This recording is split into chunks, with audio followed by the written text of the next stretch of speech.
Peace be upon you all. I hope you are having a great day. Today I have brought you this. This is the review of the Proton Saga Ace. So there's actually three models. You have your standard manual transmission, you have your standard automatic transmission, and then you have the Ace, the 1.3 liter, top of the line, loaded with every bell and whistle that Proton has to offer in the Saga, and it is with the fully loaded automatic transmission and everything. So I mean, I'm not sure where to start. There's so much on this car, and before I actually start, this car has been modified a little bit. And before we get into everything, just for the ease of the viewer, I'd like to point out a few things. One major thing, if you come around the back, it has plates in here, right? These are the plates. These are stuck on with double tape. Why? Well, because actually, I'll open the trunk for you. One way of opening the trunk is very nice.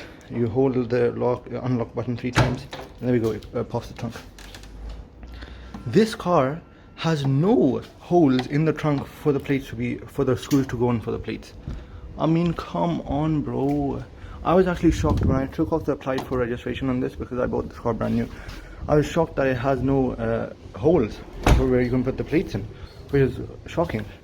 Anyways, second thing, yes, you may see this panel gap. That's because the hood is open, because instead of going in there when the time comes, I'm just going to lift it up from here and it'll open. Okay, over here, chrome garnishing to protect the door when it opens. That's modified, and that's aftermarket. I've put that in. Same on the rear door, same on all 4 corners. Inside, if we move, there's been the bottom covering for that. That's aftermarket. This is aftermarket. There's some sticker on this which hasn't been applied properly. Anyways, these seats, these are actually fabric underneath, but there's black leather on top. Those floor mats, those are aftermarket. This has a stain cover, which I'm not a fan of because it covers this button a bit. So, but this is aftermarket leather. And honestly, the steering wheel originally, it feels so much better than this leather. This leather is amazing, no doubt. But yeah, the original steering wheel, it has some different fit and finish, which I really like. Moving towards the back, all these shades you see, there's this shade over there, all 4 corners, those are all aftermarket. Over here, everything is stock, apart from, of course, this, the seat covers and the floor mats. That armrest, this armrest that does not come in the Malaysian import car. Proton is a Malaysian company who's recently they've entered themselves into the Pakistani market. They came with the Proton X70, the crossover, you could say, that they have in their line, and then they released this, the Proton Saga. So the Malaysian import car, the first few batch of cars that came into Pakistan, the imported ones, they did not have an armrest, and that triggered people. So after people, they stood up about that. So then the car that was manufactured in Pakistan, the complete knockdown car, that came with the armrest. And to be honest, it's a very flimsy armrest. I'm not going to lie, it's a very flimsy armrest. If you fly over a speed bump, it will definitely move back and forth a couple of times. But anyways, with all that out of the way, we should start on the review. So I think in the first 3 minutes you may think that I do not like this car. That's not the case. I really do like this car. It's a very nice car. Just a few things. Okay, first of all, come on, man, the car, it looks so beautiful from the outside. It looks so stunning, looks so amazing. But come on, man, what is up with the interior? Come on, it's so outdated. No offense, so outdated. I get it. I mean, like, they could have tried a bit harder on the interior, because that's where the owner is going to sit. He's not going to sit outside and watch the car go by. He's going to sit inside the car. So they should have really worked on that. But anyways, with that aside, we're going to move on to the car's review. So first of all, up in front, we have our front headlights. You have your single bulb, high beam and low beam in one, and that's a small daytime running bulb. That's the one that you on the first click, because these are the daytime running lamps, and then on the first click that small bulb turns on, and then the big one. You have your indicator here. These are normal halogen bulbs. Those are LEDs, those are halogen. In the mirror, we have LED turn signals, which I really like. And then at the front, you have this really nice grille. You have the Proton logo over here. And underneath, we have this venting over here. I really like the way this looks. Honestly, from the outside, the car looks so stunning. Honestly, it looks so stunning. And of course we have the same on this side. And in these headlights, I'd like to point out, they have this Proton. That's a really nice touch. I think that looks really nice. But anyways, moving on, we have, if you come around this side, these tires, they are Indonesian imported. This car comes with these tires. There are Atlas tires made in Indonesia or Thailand. Give me a second. Made in Thailand. I'm so sorry. I said Indonesia. I'm so sorry. These are from Thailand. They are made in Thailand, and they get imported, and then these are the stock wheels and tires that come with the car. This is the same size as the Corolla, I believe. The Corolla comes with 195. This is 185 by 55, so 55% of 185 is what's present here. The whole diameter of the tire is, the width of the tire is 185 millimeters, and the R means rim size, which is 15-inch. Car comes with 15-inch alloy wheels from factory. If we move on to the braking system, the car has huge, for me huge, front disc brakes, and at the back we have drum brakes. As we see in the competition, the Toyota Yaris and the Honda City, they also come with drum brakes at the back. This car does have ABS. It does have those systems that the Toyota Corolla XLI, for example, lacks. So it's a very well-loaded car, and compared to the money, this car starts, right now it's around 3.1 million, I believe, to my knowledge. This price may go down or it may go up, but for 3.1, brother, this brand new car, it's amazing. Yes, it's on back order, but hey, it is what it is. That's with all the car companies right now. Like, yeah, everything, bookings are closed and everything at the time of recording this video. Anyways, moving on, we're going to open up the engine, and for that I will have to put the camera down, so see you in a second. With the engine cracked, first of all, your eyes go up here with the NVH guard. This, it's actually falling apart. I haven't done anything to this, but I mean, like, it's falling apart. That's not very good. Anyways, this is what reduces sound. It reduces heat that escapes the engine, and when you hit the engine, yeah, it makes it sound like that. It makes the sound, the big bang like this. Give me a second. It reduces that by a mile. If we move over here into the engine, you have your washer fluid over here, brake fluid over here. Sorry. This is power steering. Brake fluid is over there. That's power steering. We have your oil dipstick, I believe. Yeah, I think that's the oil dipstick. This is the AC going over there. This is the ABS model, and air intake, VVTi, variable valve timing engine, Proton's own engine, tuned by Lotus, I believe. You have your, it's a 4-cylinder inline engine. Engine mount over there. This is paired to a 4 liter, no, it's paired to a automatic transmission, which I actually have to cry a little bit about. I've driven this car a lot. From the day it's been picked up, it's only been actually, I'll tell you, if we come around here, how much has it been driven? Okay, well, I'm gonna have to put the key in. Actually, on the topic of putting the key in, this is the key. If we go over the key, we have lock at the top, unlock and hold 3 seconds for the hood, for the trunk to open. So that's really nice. It's integrated into the key. And of course you have panic. I'm not going to turn that on because it is so loud. So there's the key. It's the one that you get in the old Grande, the flip out key. One thing I'd like to say, come on man, you left this like you're teasing me, brother. This is the top model and it doesn't come with push start. Come on man, you could have put that in. Anyways, we came here to see the mileage. The car has been driven 3,900, we'll say. This car has been driven 3,900 kilometers, and in that time I've driven a lot of it. Not that much, but yeah, I've driven a bit. So one thing I have to say about the car's transmission, it's very laggy. It's very laggy. I mean, if I had known this, I'd probably go with the automatic.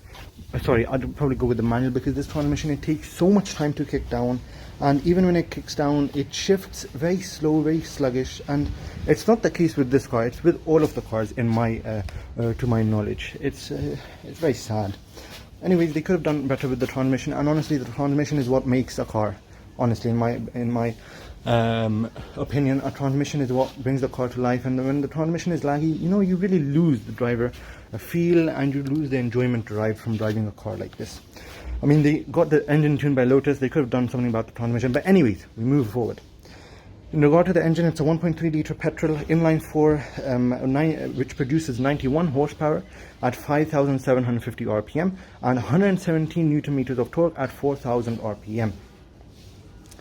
This car is of course EFI, that's the fuel system, and the max speed which is 180 kilometers per hour. In regard to the transmission, it is an automatic 4-speed, and okay, I have a Corolla at home as well, and in regard to that, this car, its transmission is absolutely garbage. Sorry to say, forgive my language, but honestly man, the transmission in that Toyota Corolla, the Super ECT technology that Toyota use, it is so amazing, honestly. The shifts are lightning quick, the downshifts are immediate, you feel no lag, you actually driving that car, I feel more comfortable, more confident. That car, the transmission, whatever they did to the transmission, it's amazing. I'm talking about the automatic 4-speed, not the CVT in the Grande. The CVT in the Grande is different. Actually, one thing about Toyota CVTs, I don't really like them. They're very sluggish in the lower RPMs, and then when you get to the higher RPMs, then they really show their beauty. But in the low RPMs, they are a bit sluggish. Anyways, moving on into the interior of the engine bay. One thing, you have your strut bar. This, you don't see this in normal road cars. I've never seen this in a Corolla or a Honda City or anything like that. So this is really nice. Not even in the Chang'e Alsfin, to my knowledge. And this is, whoa, wow, that's solid. That is solid.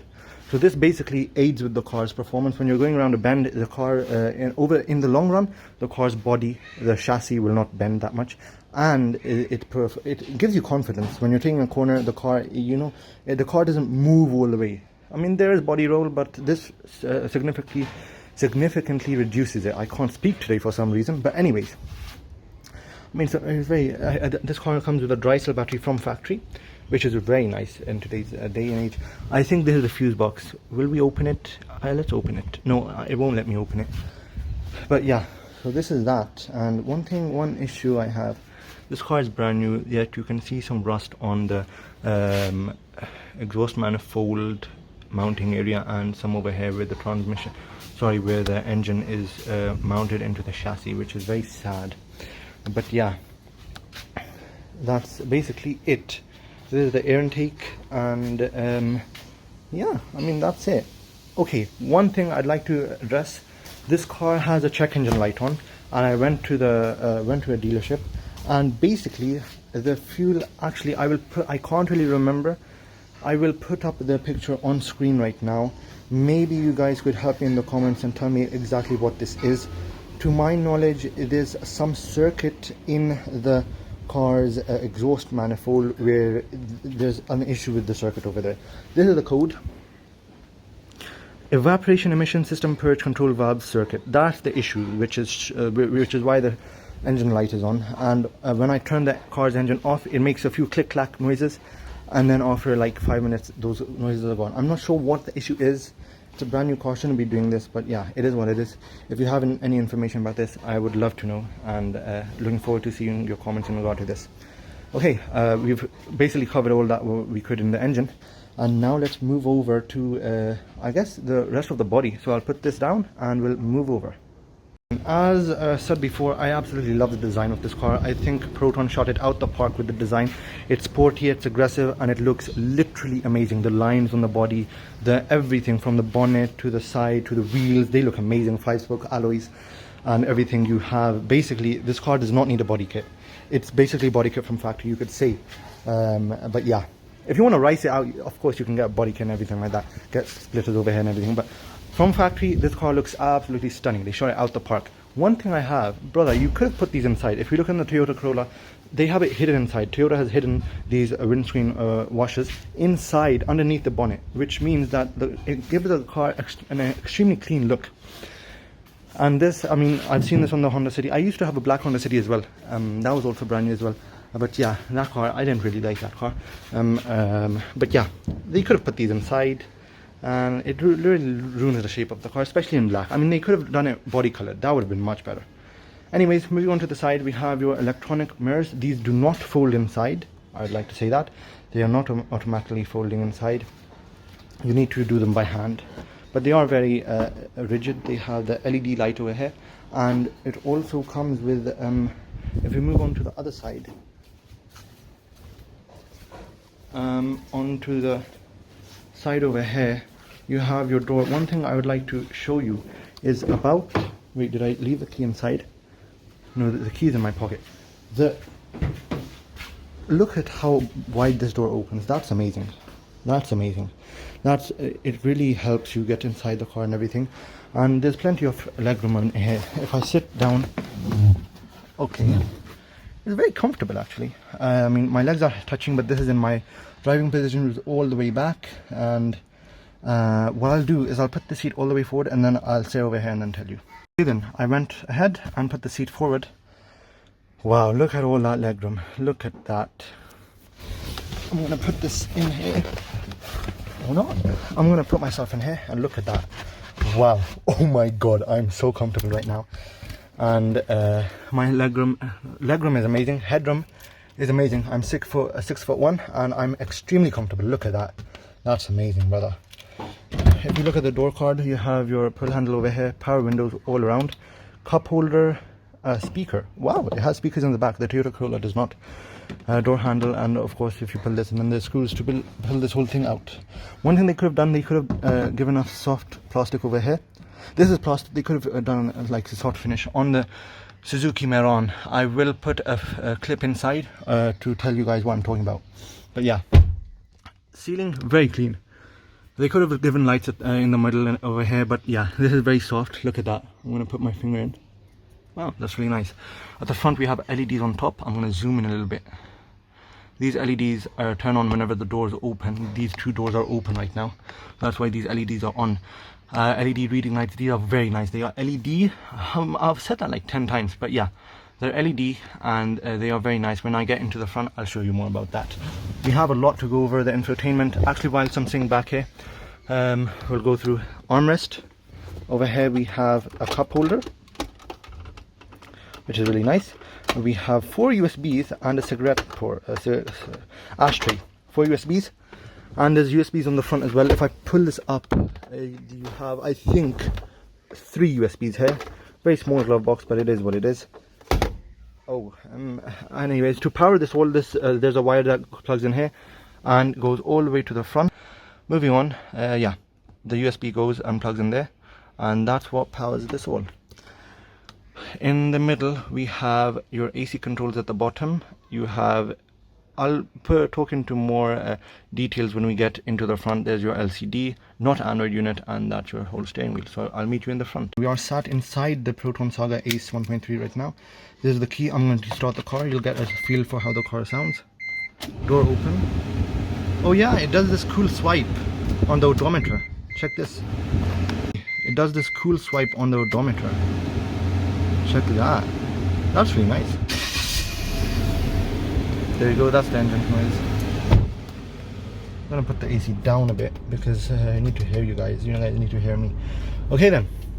I'm gonna put the seat back because I moved it forward earlier on. That latches in. This is the key for the Meron. Review on that, it's on my channel if you're interested. Right then, so this is the odometer, you could say.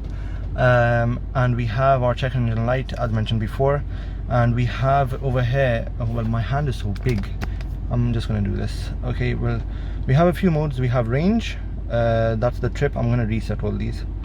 Hold down and reset. Trip A, trip B. Odometer, that's your liters per 100 kilometers. Fuel average, that's your current average, 9.6. I've gotten better. I've gotten around 12 actually, but yeah, that's 9.6. 242 kilometers on half a tank, which is not bad. Well, I mean, it's certainly not any Corolla. A Corolla will do around 500 on a single tank. But yeah, moving that back. If we move to the side, actually, I want to put some light on the hair. I'm going to turn on these LEDs up here, and hopefully that gives us a bit. Look, this is stitched. I mean, it's not actually, this is plastic. But yeah, they put in that stitching. That, I mean, it's a cool feature. It has airbags. The Meron does not. I'm not sure why I'm roasting that car.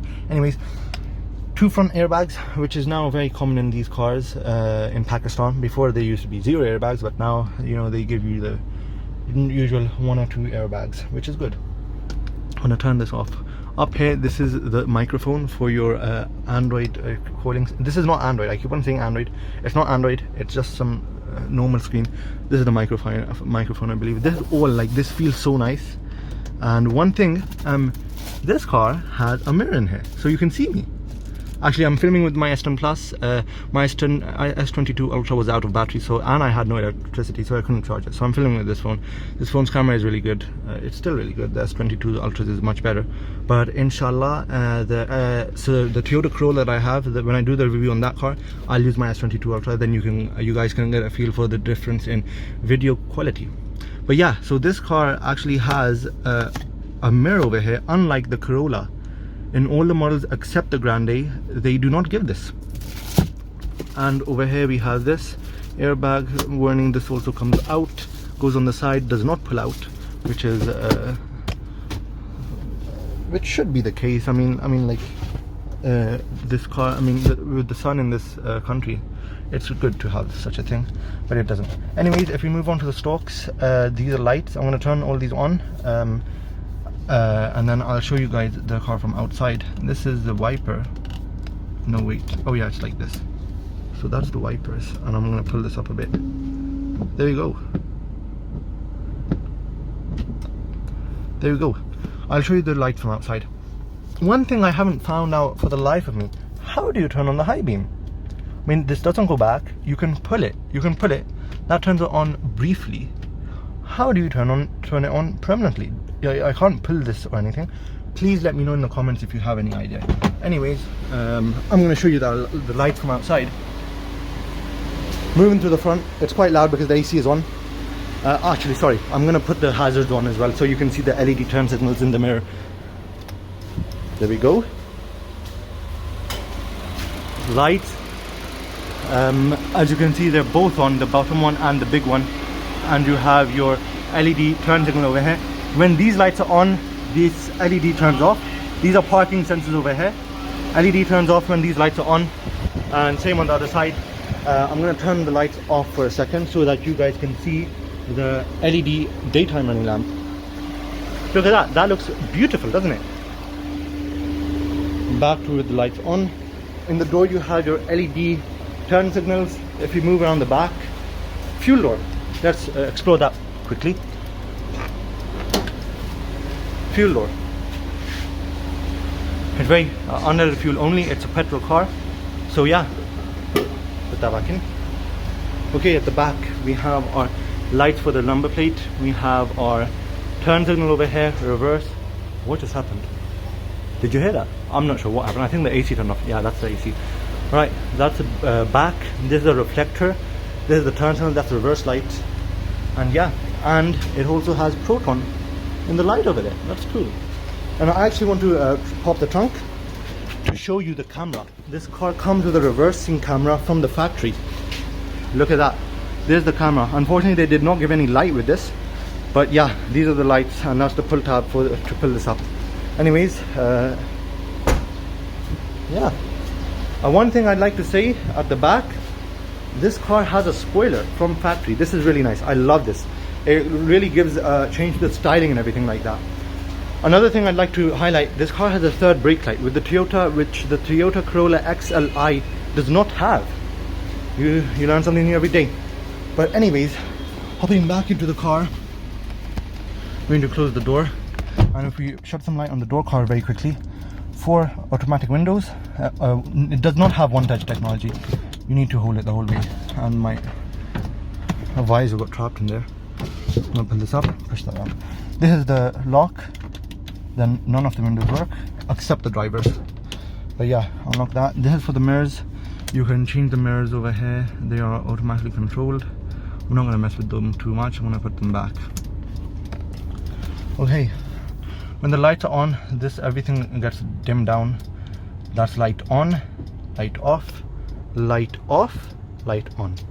Alright, putting some light over here, down here. I'm going to turn these on so these lights can turn on in the bottom over here. So over here we have our lock, central locking. When the car is locked, it has a light over here. This is the rear defogger. When it turns on, it turns yellow. There's your hazards, I'm going to turn them off. There's a parking sensors. This only works when the car is in reverse, neutral and drive, and sport of course. So right now I can tell you I'm very close to the front. If I put this car in reverse and go back a little bit, you have your camera over there. That's the brakes. There we go. It shows you very close from the back. If I go front, it does not have a front camera. But yeah, so those are the parking sensors. I really like them. Moving on, we have traction control off over here. One touch does not do anything. If you hold it down, then it turns off. There we go. And then one tap and then it goes back to being on. One thing, very poor design I'd like to highlight. Brother, what are you doing, man? Come on, man. I get zero air from these air vents, can't lie. Especially over here, like this does not make a very much difference to me. It just cools the cabin, not me directly in the face. So that's a very, sad thing. But anyways, there's also one over there, air vent, and of course over here, glove box is very small. Come on, you could have done better. But yeah, glove box is very small. Down here we have this which goes into these, and it has 3 USBs at the front and 4 at the back, as mentioned earlier. There's your whole AC thing. I'm not going to play with that too much. That's on full, that's on 2, and yeah, turn the AC on. Okay, gear shifter, reverse, you have neutral, you have drive, and you have sport. I've noticed that in sport the car holds its gears longer. The shifting, honestly, there's no difference in the shifting. It shifts just as slow. And yeah, if we move over, I want to show you the door cards. This is the same as that one, and you can fit a fair bit of stuff in here. I have my other phone in here right now, and you can put drinks, not glasses, just bottles. I doubt a bottle would fit in here, but yeah, it is there. Moving on, there's not much in the interior. We can move on to the navigation now. This car does come with Bluetooth, and if we go over here, this is your home screen. You have easy connection to connect to mirror your phone to the car, and you have your gallery. There's nothing in there. I'll show you guys. Just default wallpapers. You have your file manager, which there's nothing in here. If you plug in a USB like over there, you can plug it in. It'll show you what you have on there. If you have any videos, gallery, or all. This is basically an Android system, you can say, but it has a different skin on top. Task manager, I mean, it doesn't come with that much space, but yeah, it is what it is. You have your settings. Over here you have your Bluetooth settings, audio settings, display settings, backlight. Why is that 70? I mean, I'll keep it there, innit? You have your date, system, everything like that. Camera, if you have any videos.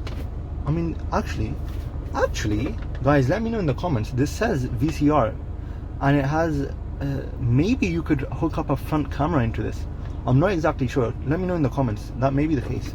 You have radio. I'm not going to go on that. You have music. There's nothing in here. You have your phone. There's no phone connected to this right now. And back to the home. So from the top you have quick shortcuts. You have Bluetooth on off. You have settings over there. On this side you can turn, if you press it once it goes mute. If you hold it, and then it turns the screen off. There we go. And then you get this. But now if I put this in reverse, the camera will still come, which is really good. And you have your volume controls over here, home, back, like that. Steering controls, you have volume down, volume up, and you have this. If you press this once, it ends the call, or if you're not doing anything, if you have your radio on, if you press this once, it mutes everything. Over here you can change your radio, or you can change the mode if you want to go from aux to radio, and etc. On the driver, if you press this in once, it locks all the doors, and you can do the same thing by pressing this button. And that's basically it. Now we will take some time and we will go over some of the features in this car.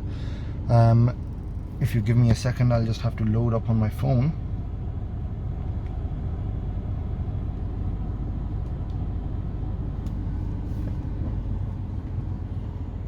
Okay, so basically we have the rack and pinion steering. The steering type is rack and pinion with it's a hydraulic power steering. Then we have suspension and brakes. suspension. The front one is McPherson struts, and at the back it's a torsion beam, which is very comfortable, and honestly it gives you that sporty feel. With how I've driven the car and what I know about it, it's a very, very, very nice suspension. The Corollas is softer, but hey, this car is more, in my mind, geared towards performance. So yeah, it's a decent suspension. Front you have ventilated discs, at the backs you have drums. Honestly, there's another model that also comes. It's the R, I think. Sorry, correct me if I'm wrong. I am wrong. I'm not sure about the other variant. There's a sports variant that comes in. Honestly, in that they should have given disc brakes at the back. But yeah, that's what I think. Comes with the alloy wheels from the factory, 15-inch, and the tire size is 185mm by 55% of 185, which is the sidewall, and the R is for the rim, which is 15-inch. The spare tire size is also 15-inch. Your fuel tank capacity is 40 litres. Mileage in the city is 12 kilometers per litre. Mileage on the highway is 16 kilometers per litre, which I've started to see. Many people, when they bought this car, they started complaining that the car's fuel mileage is not that good, but and I was amongst them as well. But after driving this car for now, it's reaching 4,000 kilometers. Now I can see that the mileage has gotten much better, and now it's a decent, petrol. Its petrol consumption is decent. If we move on to the features, in regard to safety, we have 2 airbags, 5 seat belts, and a mobilizer. You have ABS, no downhill assist, no hill start assist, which I don't really care. It doesn't make a difference in this sort of car. It's not a 4-wheel drive SUV. You have traction control of VSC, which is very nice. Child lock, which is good. They should have given this child seat anchors, but hey, it is what it is. Exterior, you have no fog lights, which is very sad. Side mirrors with indicators, yes. No sunroof, no moonroof, no adjustable headlights. Actually, sorry. One thing I have to say, this car, the top model, come on man, they should have given us at least some xenon lamps. I think so. Some xenon lamps, they would have been so good. I would have loved this car with xenon lamps, and it would have also transformed the look of the car. It comes with DRLs, it comes with a rear spoiler. If we go over here, it comes with no CD or DVD player. It does have a USB or aux. No, it does not have aux. I have not found it yet. I haven't found it. 7-inch display size, front speakers, rear speakers, no rear seat entertainment as expected from this sort of car. And in regard to its competitors, I would have bought this car again. I think in a manual transmission, if they were to give the ace in the manual transmission, yeah, that would be perfect. I think so. Now then, I wanted to show you something else. We're gonna leave the car running, and I want to show you I'm actually gonna turn off all the AC so it doesn't make that much noise. I want to show you the rear wheel, the rear spare wheel, and I'll also be finding out for the first time myself whether it's an alloy or it's a normal space saver. Moment of truth. Here we go. 3, 2, 1. Oh, it's a steely. Anyways, it is what it is. Yeah, I hope I covered everything. Sorry, seat comes with height adjustability, which the Corolla XLI or the GLI or Altis, they don't come with that. The Grande does. And yeah, so yeah guys, I hope you guys enjoyed the video of this car, a short review. I hope it educated you about a few things, and if you have any questions, let me know down in the comments, and I will try my best to get back to you. So I hope you guys enjoyed this video. There's nothing else for me to say, and have a great day. Thank you for watching. Subscribe to my channel for more, because I will be dropping the Toyota Corolla's review, and I may also make a comparison with this and the Corolla. Yes, they are cars from 2 different segments, but hey, come on man, same sort of price, same engine. Come on, we can do a small comparison between the two. One thing I like to say in the fuse box here, bro, come on man, I'll use my right hand. Come on bro, what is this? Why have you put plastic on the fuses? That's not supposed to be. I think that's not supposed to be like that. They should have taken that off in the pre-delivery inspection. But hey, that is what I think. They know better. They made the car. There we go guys. I hope you guys enjoyed this, and take care. See you next time.